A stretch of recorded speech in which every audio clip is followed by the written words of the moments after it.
Good evening students. मेरा नाम रोहित यादव है और आज हम आपके आरआरबी एनटीपीसी एग्जाम के लिए जो जीएस सेक्शन है उसमें जो इंडियन पॉलिटी भारतीय राज्य व्यवस्था है उसे हम टारगेट करेंगे। और आज जो हम सबसे पहला टॉपिक चूज कर रहे हैं वो आपके सामने लिखा हुआ है, framing of the Indian constitution, यानी कि भारतीय संविधान का निर्माण। इस क्लास में हम दो चीजें करेंगे। सबसे पहले मैं आपको बेसिक सा कंटेंट पढ़ाऊंगा और उसके बाद हम इसके एमसीक्यू डील करेंगे। तो आइए एक काम करते हैं, बिना देरी किए हुए और बिना टाइम बर्बाद किए हुए अपना सीधे में स्टार्ट करते हैं इस चैप्टर के सबसे बेसिक्स को समझकर। तो आइए स्टार्ट करते हैं कि भारतीय संविधान को बनाया कैसे गया। अब याद रखना, जब कभी भी हम पढ़ते हैं कि भारतीय संविधान बना कैसे, तो इसमें हम अपने एग्जाम के लिए दो बातों को हमेशा दिमाग में रखेंगे। सबसे पहले हम ये पढ़ेंगे कि भारत का संविधान जिनने बनाया वो कैसे बने। अब आप सभी जानते होंगे कि भारत का संविधान किसी एक व्यक्ति ने नहीं बनाया। अक्सर लोगों से बात पूछी जाती है कि भारत का संविधान किसने बनाया, तो ज्यादातर लोग कहते हैं कि डॉक्टर बी आर अम्बेडकर ने भारत का संविधान बनाया था। लेकिन हकीकत यह है कि भारत जैसे बड़े देश का संविधान बनाने की जिम्मेदारी किसी एक व्यक्ति को नहीं दी गई थी। भारत का संविधान 299 लोगों ने मिलकर बनाया था और इन 299 लोगों की सभा को हम कहते थे संवैधानिक सभा, कॉन्स्टिट्यूएंट असेंबली। तो अगर आपसे कभी कोई बेसिक सा भी क्वेश्चन पूछ ले कि भारत का संविधान का निर्माण किसने किया है, तो आपका आंसर होना चाहिए कॉन्स्टिट्यूएंट असेंबली, संवैधानिक सभा। तो इस क्लास में हम सबसे पहले ये डील करेंगे कि भारत का संविधान जिसने बनाया था, संवैधानिक सभा, उसका गठन कैसे हुआ। एक बार हम ये पढ़ लें, उसके बाद हम पढ़ेंगे कि संवैधानिक सभा में कौन कौन से दिन कौन कौन से जरूरी काम हुए थे, और इसके बाद हम इसके एमसीक्यू को डील करना शुरू कर देते हैं। तो आइए स्टार्ट करते हैं। सबसे पहले हम स्टार्ट कर रहे हैं कि भारत में संवैधानिक सभा का गठन कैसे हुआ था, यानी कि making of the constituent assembly बनी कैसे थी। तो देखिए, इस चैप्टर की शुरुआत होती है 1934 से। देखिए, 1934 से हम अपने चैप्टर की शुरुआत करेंगे। हालांकि कई जगह आपको ये देखने को मिलेगा कि कई लोग इसकी शुरुआत 1895 से करते हैं, और वो इसे इसलिए करते हैं क्योंकि उस वक्त बाल गंगाधर तिलक ने एक बिल आया था, कॉन्स्टिट्यूशन ऑफ इंडिया बिल, और उसमें भी कहीं ना कहीं संवैधानिक सभा का जिक्र जरूर था। लेकिन हम जब बात करते हैं औपचारिक रूप से, ऑफिशियली, तो हम 1934 से स्टार्ट करते हैं। अब 1934 में एक व्यक्ति है जिनका नाम है एम एन रॉय। तो एम एन रॉय वो व्यक्ति हैं जिन्होंने संवैधानिक सभा के गठन का विचार दिया था। और ये बहुत ही इंपॉर्टेंट क्वेश्चन होगा कि अगर आपके कभी एग्जाम में क्वेश्चन आता है कि भारत के संविधान की संवैधानिक सभा के गठन का विचार किसने दिया था, तो आपका आंसर होगा औपचारिक रूप से किसने दिया था, एम एन रॉय ने दिया था। लेकिन जब हम अनऑफिशियल बात करते हैं, अनौपचारिक रूप से, तो अक्सर आप देखोगे कि बाल गंगाधर तिलक के बारे में कहा जाता है, 1895 के उस बिल के बारे में। तो 1934 में क्या हुआ था, 1934 में एम एन रॉय ने संवैधानिक सभा के गठन का विचार दिया था, आइडिया दिया था कॉन्स्टिट्यूएंट असेंबली बनाने का। तो हम एम एन रॉय को आइडिया के रूप में याद रखते हैं। अब अगले साल 1935 में, अब अगले साल क्या हुआ, अगले साल भारतीय राष्ट्र कांग्रेस यानी कि इंडियन नेशनल कांग्रेस ने, अगले साल इंडियन नेशनल कांग्रेस ने पहली बार औपचारिक रूप से संवैधानिक सभा के गठन की बात कही अंग्रेज सरकार से। तो 1935 इस साल इंपॉर्टेंट इसलिए माना जाता है क्योंकि इस साल कांग्रेस ने पहली बार अंग्रेज सरकार से औपचारिक रूप से संवैधानिक सभा की मांग की थी। तो 1935 क्यों है, 1935 में अंग्रेज सरकार से पहली बार कांग्रेस ने डिमांड की थी, ऑफिशियली पहली बार। ठीक है, तो 1935 आप इसलिए याद रखेंगे। अब इसके बाद हम 1940 रखते हैं। हालांकि कई किताब में आपको बीच में 1938 देखने को मिलेगा।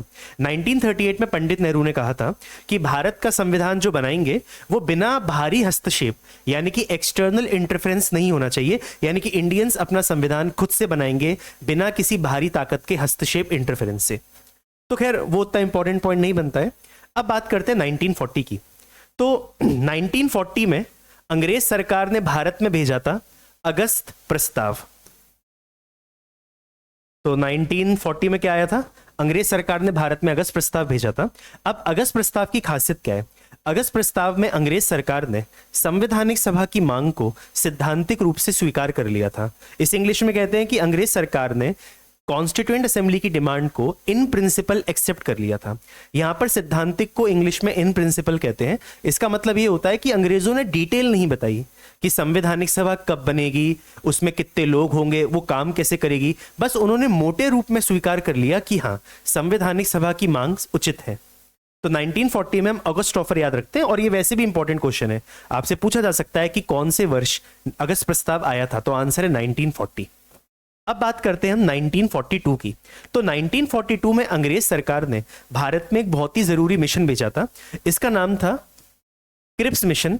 हालांकि आप इसे क्रिप्स मिशन या क्रिप्स प्रपोजल दोनों ही बुला सकते हैं, तो हम इसे क्रिप्स प्रपोजल लिख सकते हैं।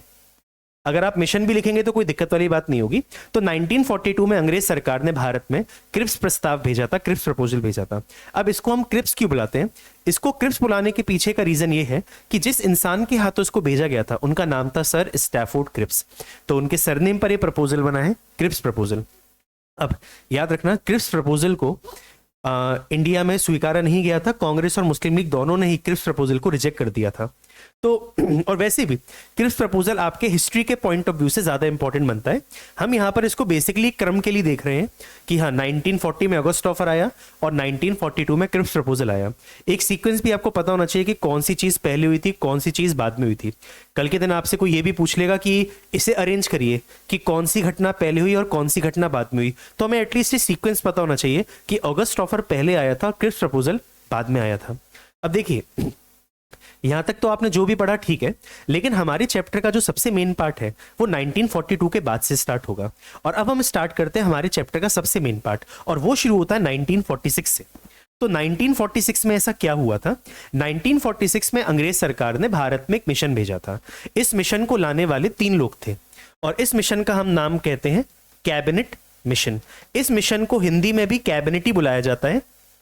अब कैबिनेट क्या है? आप सबने सुना होगा कि भारत में कैबिनेट मंत्री होते हैं, तो यहां पर कैबिनेट का बेसिकली मतलब कैबिनेट मंत्रियों की तरफ से है। अब आपके एग्जाम के लिए ये वाला सबसे ज्यादा इंपॉर्टेंट होगा, क्योंकि हमारा जो चैप्टर है making of the Indian constitution, भारतीय संविधान का निर्माण, उसके अंदर सबसे इंपॉर्टेंट जो चीज बनती है वो कैबिनेट मिशन होती है। तो इसका साल आपको याद रखना है, लेकिन कैबिनेट मिशन बहुत इंपॉर्टेंट है, तो हम इसको थोड़ा सा डिटेल में पढ़ेंगे। आइए स्टार्ट करते हैं कैबिनेट मिशन की थोड़ी सी डिटेल। तो कैबिनेट मिशन इंडिया में कब आया था? कैबिनेट मिशन इंडिया में 1946 में आया था। अब यहां पर कुछ बेसिक सी चीज को टारगेट करते हैं। पहली बेसिक चीज, आखिर इस मिशन को कैबिनेट क्यों बुलाया गया? यह बात मैंने आपको पहले भी बताई थी कि इस मिशन को भारत में कितने लोग लेकर आए थे? इस मिशन को भारत में 3 लोग लेकर आए थे। सबसे पहले व्यक्ति का नाम था पैथिक लॉरेंस, और इस बात को आप याद रखना कि पैथिक लॉरेंस ही कैबिनेट मिशन के अध्यक्ष थे, चेयरमैन थे। ये भी अगर क्वेश्चन कभी बन जाए तो आप बता सकते हैं कि कैबिनेट मिशन का चेयरमैन, अध्यक्ष कौन था? पैथिक लॉरेंस थे। लेकिन इसमें 2 मेंबर और थे। दूसरे का नाम था एवी अलेक्जेंडर और तीसरे कौन थे आपके? Sir Stafford Cripps. तो ये भी अपने आप में एक इंपॉर्टेंट चीज है कि देखो, आपका एग्जाम वैसे भी ज्यादा डीप में नहीं पूछेगा, तो आपका एग्जाम बहुत ही बेसिक से क्वेश्चन पूछने वाला है। और यही सारा बेसिक डेटा है कि कैबिनेट मिशन कितने लोग लेकर आए, कैबिनेट मिशन के अंदर कितने सदस्य थे, उनके नाम क्या है, ऐसे बेसिक से क्वेश्चन आपके एग्जाम में पूछे जाते हैं। अब और बेसिक पर जाते हैं। तो कैबिनेट मिशन भारत में कब आया था? 1946। लेकिन इसको थोड़ा सा और डिटेल में समझे हम, तो कैबिनेट मिशन एग्जैक्टली भारत में कब आया था? तो कैबिनेट मिशन भारत में आया था 24 मार्च 1946। इस दिन कैबिनेट मिशन का भारत में आगमन हुआ था। Cabinet mission arrived in India. तो 24 मार्च आप क्यों याद रखते हैं? क्योंकि इस दिन कैबिनेट मिशन का भारत में आगमन हुआ था।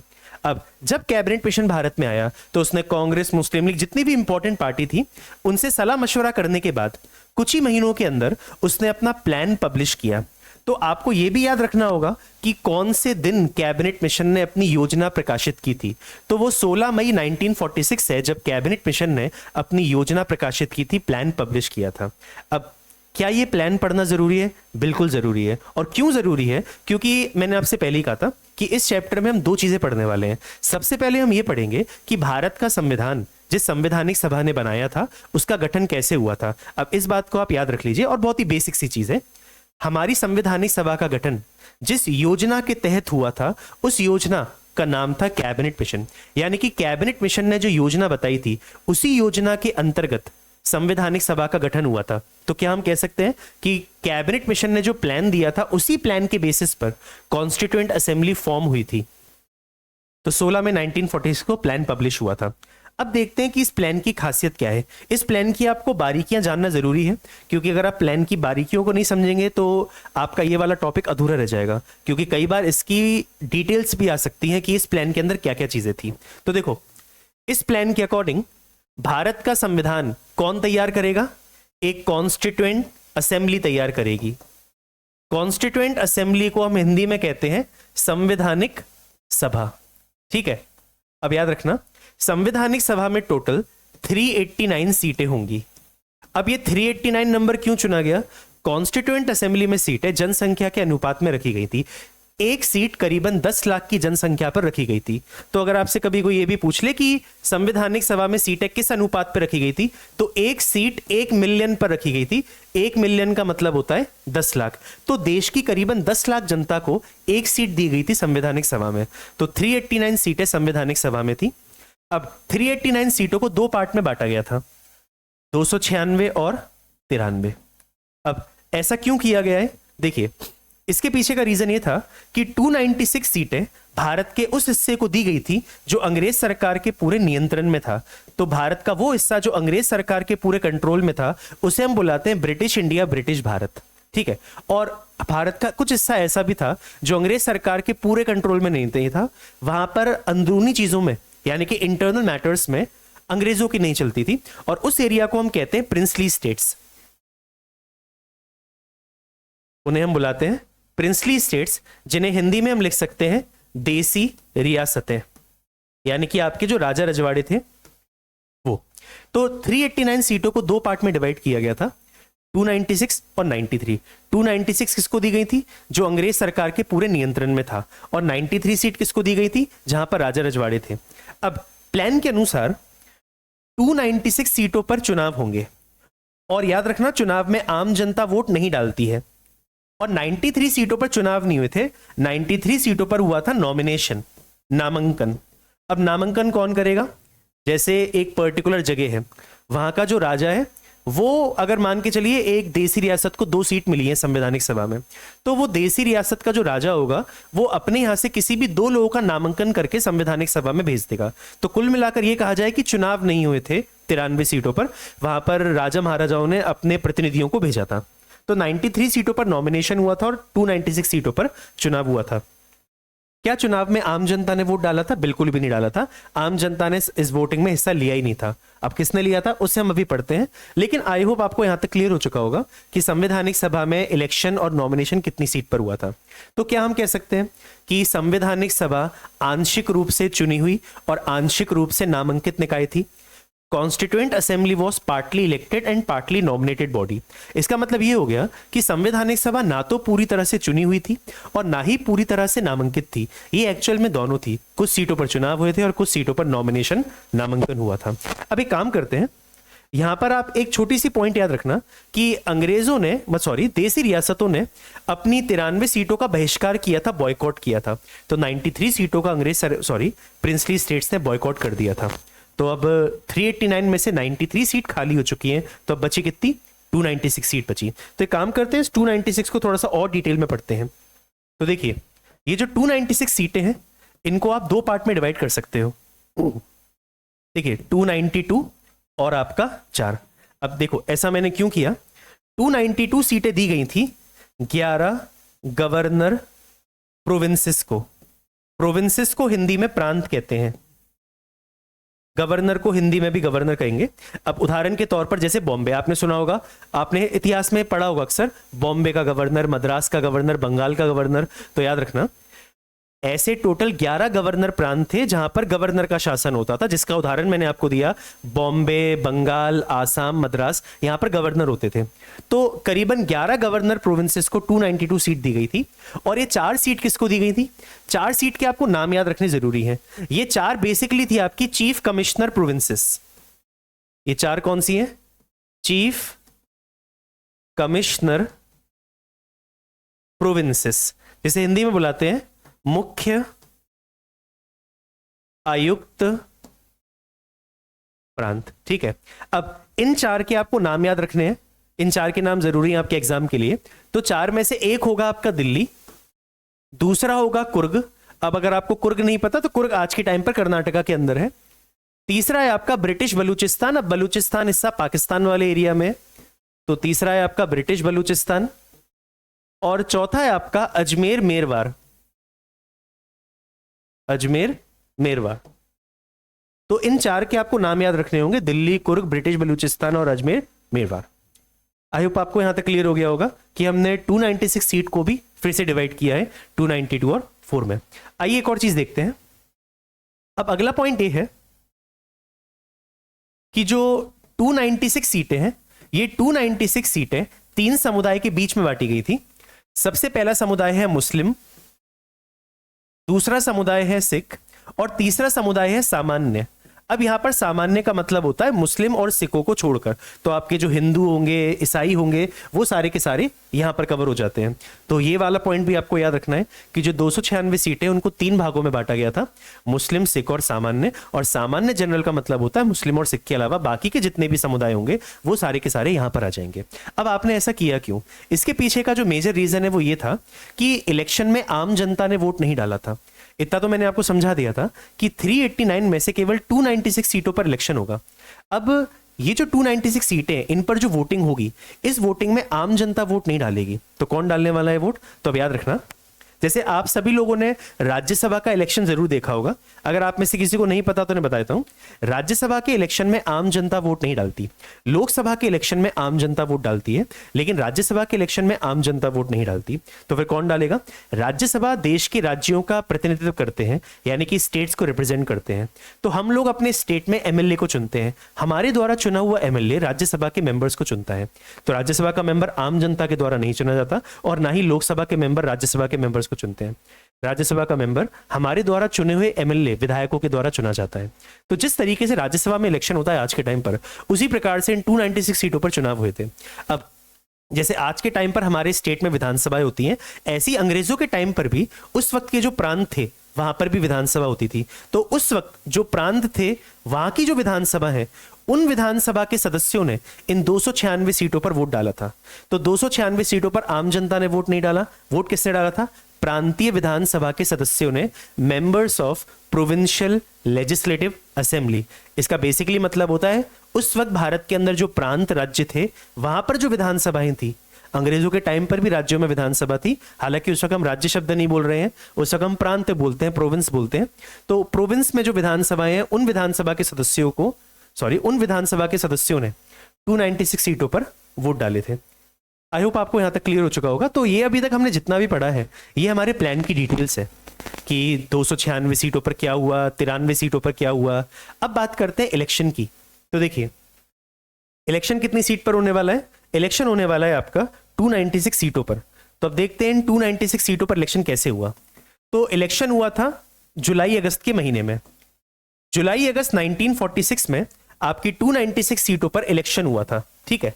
अब इलेक्शन का जब रिजल्ट आया तो ये इस रिजल्ट के बाद मुस्लिम लीग को काफी निराशा सहन करनी पड़ी, क्योंकि 296 में से 208 सीट कांग्रेस जीत गई थी। और मुस्लिम लीग के लिए कांग्रेस हमेशा एक हिंदू संगठन रहा है और मुस्लिम लीग को मिली थी 73 सीटें। तो जब मुस्लिम लीग को कम सीट मिली तो मुस्लिम लीग ने सोचा, काफी देर तक सोचा, कि अगर संवैधानिक सभा में कांग्रेस बहुमत में होगी तो इसका मतलब संविधान भी कांग्रेस के अनुसार बनेगा, और कांग्रेस उनकी नजर में एक हिंदू संगठन है। तो अगर संवैधानिक सभा में कांग्रेस की बहुमत है तो बेसिकली हिंदुओं की बहुमत है। और अब जो संविधान बनकर तैयार होगा वहां पर कांग्रेस का दबदबा होगा, यानी कि हिंदुओं का दबदबा होगा। तो कहीं ना कहीं मुस्लिम आजाद भारत में एक सेकंड क्लास सिटीजन बनकर रह जाएंगे। इसी चीज को दिमाग में रखते हुए मुस्लिम लीग ने आगे की सोची, और मुस्लिम लीग ने सोचा कि यह संभव नहीं हो पाएगा कि हम कांग्रेस के अंडर रह के काम करें और हम लोग हिंदुओं के गुलाम बन के रह जाएं। इसी चीज को दिमाग में रखते हुए मुस्लिम लीग ने चुनाव के परिणाम आने के बाद अपनी 73 सीटों का बहिष्कार कर दिया था। तो बहिष्कार केवल उन 93 सीटें, 93 सीट का नहीं हुआ था, बहिष्कार इन 73 सीटों का भी हुआ था मुस्लिम लीग के द्वारा। तो अब हम ये देख सकते हैं कि, और ये जो आप अन्य देख रहे हैं, इस अन्य में छोटे मोटे राजनीतिक दल और निर्दलीय, यानी कि स्मॉल पार्टीज और इंडिपेंडेंट मेंबर्स यहां पर मौजूद थे। तो जो देखो 2 मेन पार्टियां थी, कांग्रेस और मुस्लिम लीग। इसके अलावा कुछ छोटी मोटी पार्टीज भी थी और कुछ लोग ऐसे भी थे जो निर्दलीय थे, किसी भी बिना पार्टी के खड़े हुए थे इलेक्शन में। तो उनको टोटल कितनी सीट मिली थी? 15 मिली थी। तो ये आपके सामने इलेक्शन का परिणाम। तो फाइनली मैंने आपसे जो 2 बातें कही थी कि पहली चीज हम क्या करेंगे कि संवैधानिक सभा कैसे बनी उसके बारे में पढ़ेंगे, वो हमने पार्ट कवर कर लिया है। और अब हम स्टार्ट करेंगे कि संवैधानिक सभा ने अपना काम कैसे किया।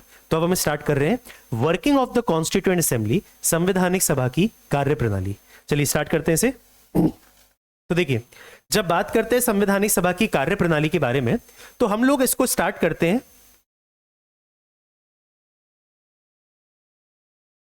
हम कहानी की शुरुआत करते हैं 9 दिसंबर 1946 से। अब याद रखना, 9 दिसंबर 1946 को संवैधानिक सभा पहली बार मिली थी। तो क्या हम कह सकते हैं 9 दिसंबर के दिन संवैधानिक सभा की प्रथम बैठक थी, फर्स्ट मीटिंग थी। तो 9 दिसंबर के दिन संवैधानिक सभा पहली बार मिली, और इस दिन संवैधानिक सभा में केवल 211 सदस्य मौजूद थे। और अब 211 क्यों है? क्योंकि देखिए, वैसे टोटल सीट 389 थी, 389 सीट थी, लेकिन आप भी जानते हैं इसमें से काफी सीटें बहिष्कार कर दी गई थी, बॉयकॉट कर दी गई थी। तो इसी कारण से जब पहले दिन संवैधानिक सभा मिली, अब संवैधानिक सभा दिल्ली में मिली थी, जहां पर आप पुराना पार्लियामेंट देखते हैं, वहां पर संवैधानिक सभा पहली बार मिली थी। तो संवैधानिक सभा जब मिली थी तो उसमें केवल 211 सदस्य मौजूद थे। अब इन 211 में से जो सबसे वरिष्ठ सदस्य थे, उनको उनको टेम्पररी प्रेसिडेंट, अस्थायी अध्यक्ष के रूप में चुना गया था। तो इस दिन डॉक्टर सच्चिदानंद सिन्हा,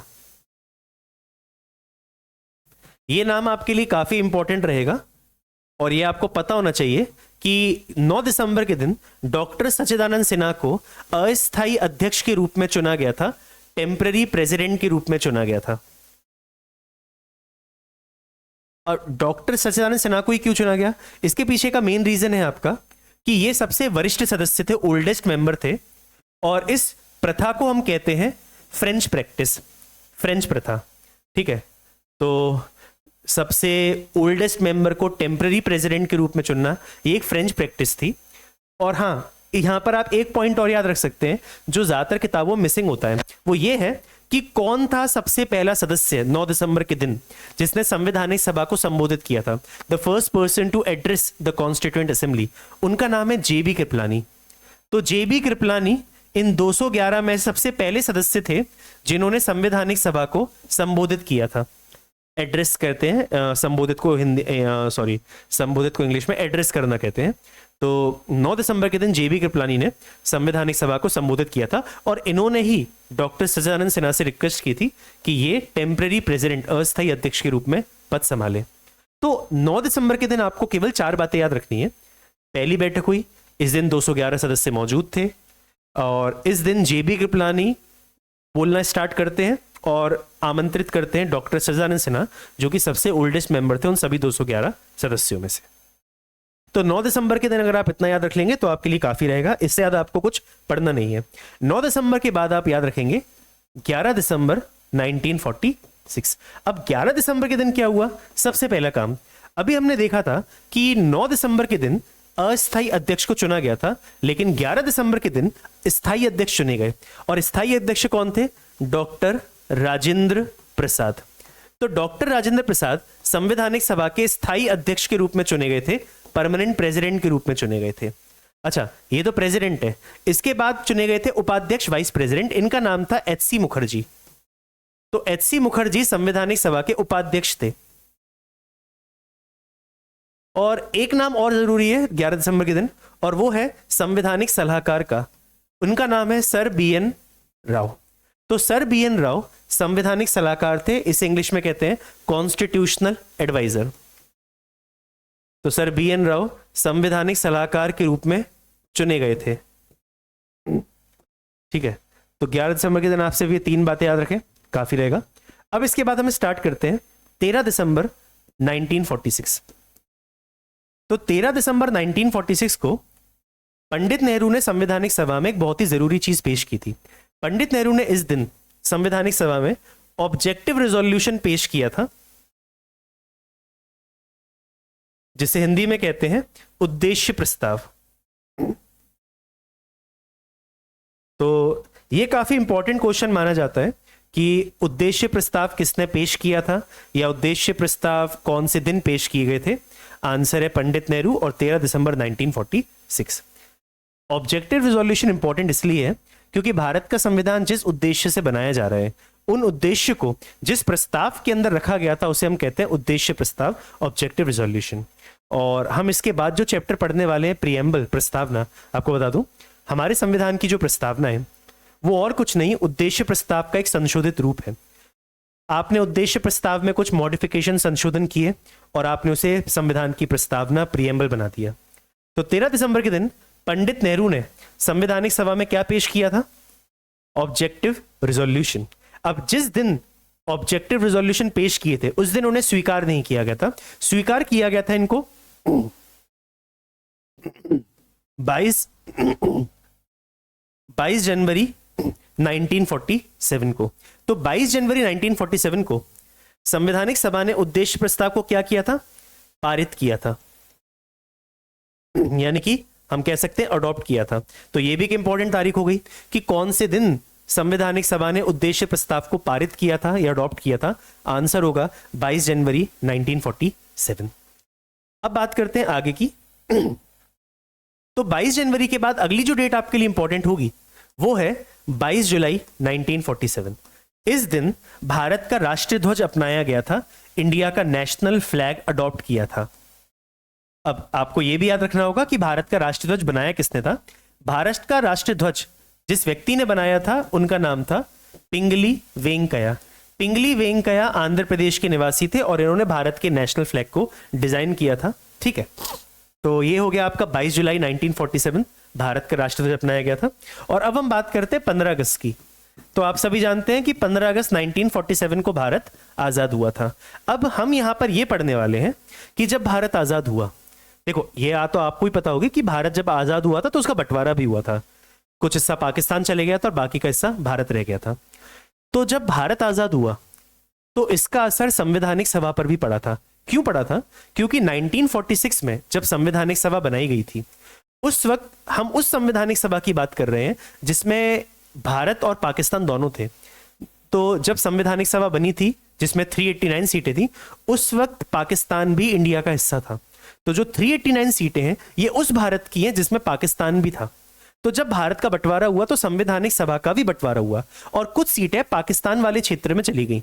तो अब हम यहां पर यह पढ़ते हैं कि बंटवारे का क्या असर हुआ था संवैधानिक सभा पर। तो देखिए, अगर हम बात करते हैं बंटवारे से पहले, तो बंटवारे से पहले संवैधानिक सभा में कितनी सीटें थी? हमने जस्ट थोड़ी देर पहले पढ़ा था 389 सीटें थी और 389 सीटों को दो पार्ट में डिवाइड किया गया था, 296 और 93। लेकिन जब भारत का बंटवारा हुआ तो पाकिस्तान में कुछ सीटें चली गई, तो हमारे पास कितनी बची? हमारे पास 299 सीटें बची। और 299 का मतलब था 229 और आपका 70। देखिए, ये 229 सीटें किसकी थी? ये 296 सीटें आपकी ब्रिटिश इंडिया की थी, ब्रिटिश भारत की थी। अब खैर ब्रिटिश इंडिया, ब्रिटिशर्स तो जा चुके हैं, तो हम इन 229 सीटों को कहेंगे भारतीय प्रांत, इंडियन प्रोविंसेस। तो 229 सीटें इंडियन प्रोविंसेस की थी। अब 93 सीटें प्रिंसली स्टेट की थी, 23 पाकिस्तान चली गई, तो यहां पर कितनी बची आपकी?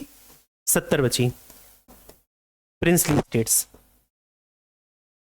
तो यह है कि संवैधानिक सभा पर बंटवारे का क्या असर था। तो बंटवारे का असर यह था कि 90 सीटें पाकिस्तान वाले क्षेत्र में चली गई थी, तो हमारे पास कितनी रह गई थी?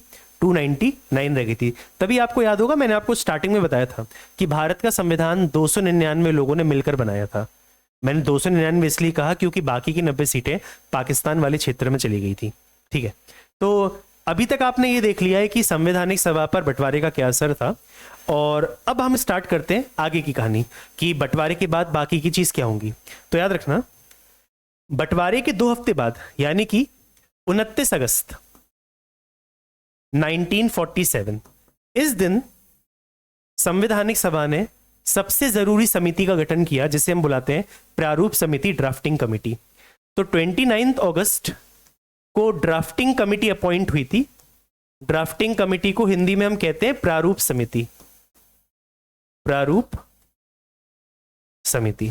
अब ड्राफ्टिंग कमिटी बहुत ही इंपॉर्टेंट का, देखो संवैधानिक सभा में बहुत सारी कमिटीज थी, उसमें से सबसे जरूरी जो कमिटी है वो आपकी है ड्राफ्टिंग कमिटी। और ड्राफ्टिंग कमिटी में टोटल 7 सदस्य थे। अब हमें इन 7 सदस्यों का नाम भी याद रखना जरूरी है। तो इन 7 सदस्यों के जो नाम है उसमें से पहला नाम है इसके अध्यक्ष का, और ड्राफ्टिंग कमिटी के अध्यक्ष थे डॉक्टर BR अंबेडकर। अंबेडकर संवैधानिक सभा के अध्यक्ष नहीं थे, अंबेडकर प्रारूप समिति के अध्यक्ष थे। और प्रारूप समिति का काम था संविधान के मसौदे को तैयार करना, यानी कि कॉन्स्टिट्यूशन के ड्राफ्ट को प्रिपेयर करना। यहां पर एक छोटा सा आपको क्लियर कर देता हूं एक्चुअल में भारत के संविधान का जो सबसे पहला मसौदा था, फर्स्ट इनिशियल ड्राफ्ट, तो कॉन्स्टिट्यूशन का जो इनिशियल ड्राफ्ट प्रारंभिक मसौदा था वो हमारे संवैधानिक सलाहकार बीएन राव ने तैयार किया था। अब बीएन राव ने जो मसौदा तैयार किया है उसमें क्या क्या चीजों में सुधार किया जा सकता है उसकी जांच करने के लिए एक कमेटी बनी थी जिसका नाम था ड्राफ्टिंग कमेटी प्रारूप समिति। तो ड्राफ्टिंग कमेटी का काम क्या था? सर बीएन राव ने जो मसौदा पेश किया था उस प्रारंभिक मसौदे की जांच करना और उसमें क्या सुधार हो सकता है, इसके लिए ड्राफ्टिंग कमेटी प्रारूप समिति का गठन हुआ था। तो उसके अध्यक्ष कौन थे? Doctor BR Ambedkar. और आपको बाकी के 6 नाम भी पता होने चाहिए। दूसरा नाम है अल्लादी कृष्णा स्वामी अय्यर, अल्लादी कृष्णा स्वामी अय्यर। तीसरा है आपका एन गोपाला स्वामी अयंगर, एन गोपाला स्वामी अयंगर। चौथा नाम है सैयद मोहम्मद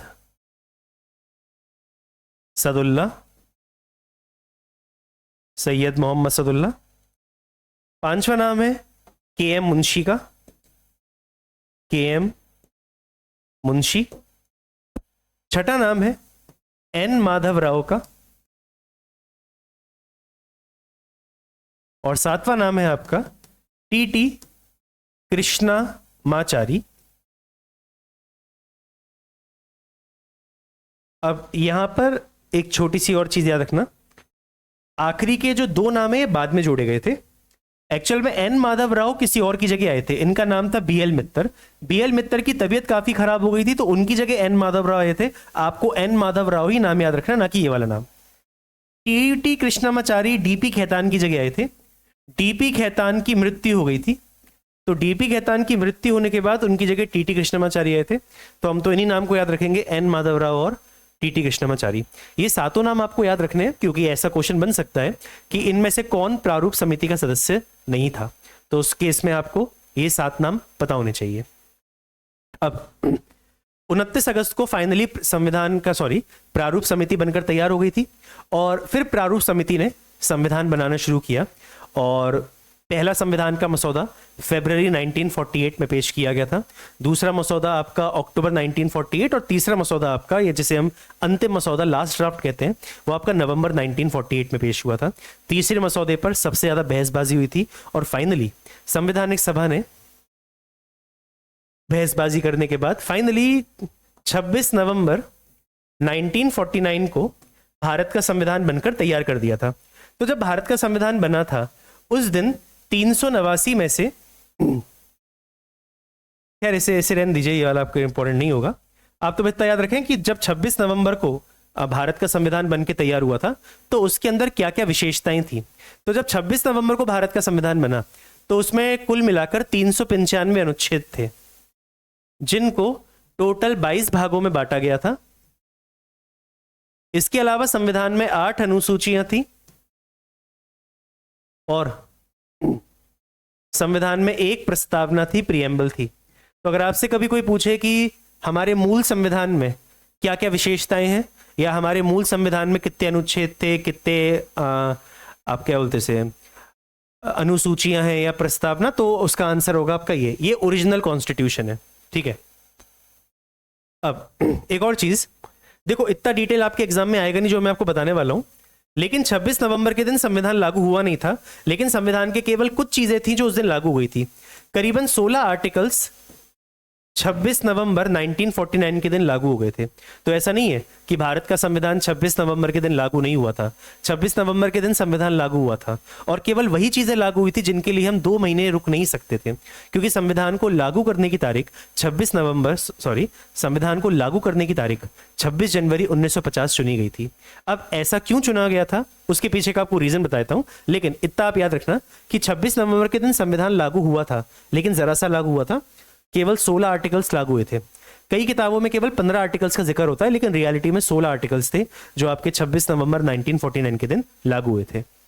अब इसके बाद एक आप ये लॉजिक सुन लो कि क्यों ऐसा हुआ था। देखिए, भारत का संविधान 26 नवंबर 1949 के दिन बना था, लेकिन उसको लागू करने की तारीख एक अलग चुनी गई थी, 26 जनवरी 1950। अब ऐसा क्यों हुआ था? तो इसके पीछे का रीजन बहुत सिंपल है।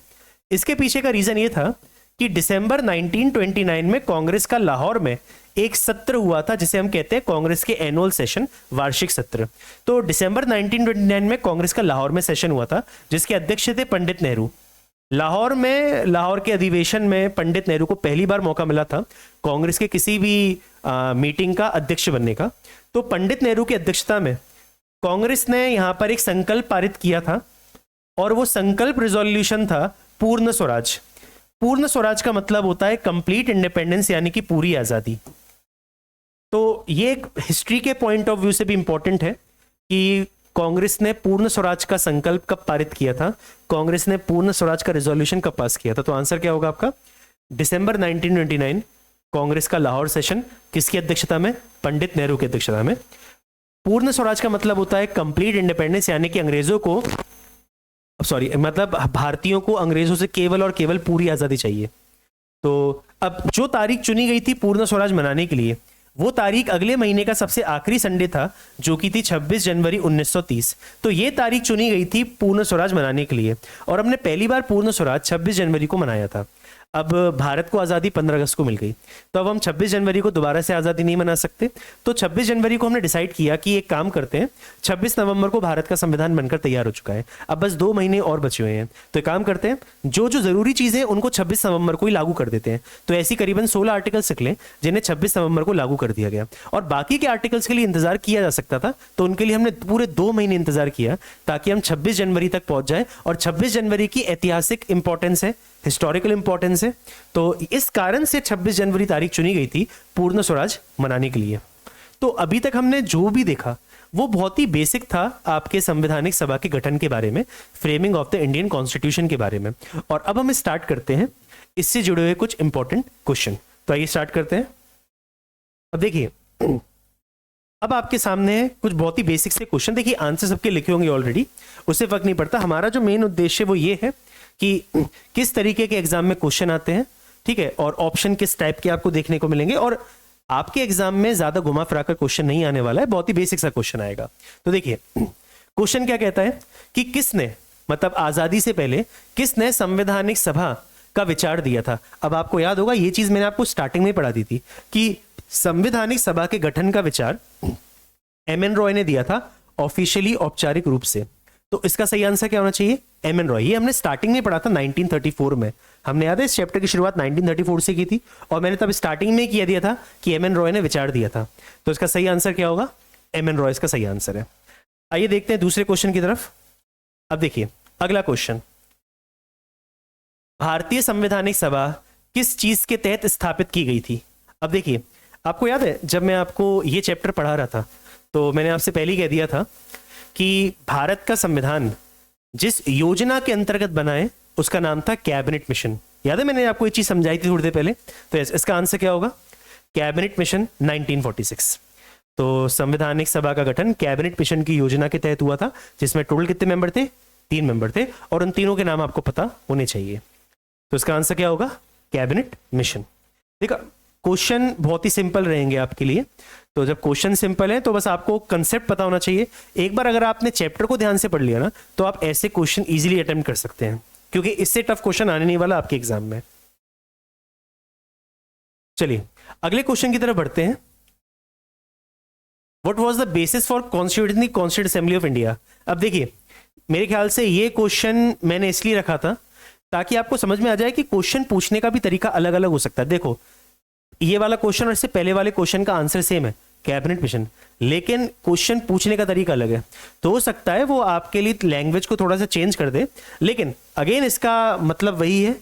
इसका भी आंसर क्या होगा, कैबिनेट मिशन 1946। चलिए अगले मेंबर की तरफ चलते हैं। Member of constituent assembly who drafted the constitution of India were. अब क्वेश्चन ये पूछा जा रहा है कि संवैधानिक सभा के जो सदस्य थे उनको चुना कैसे गया था।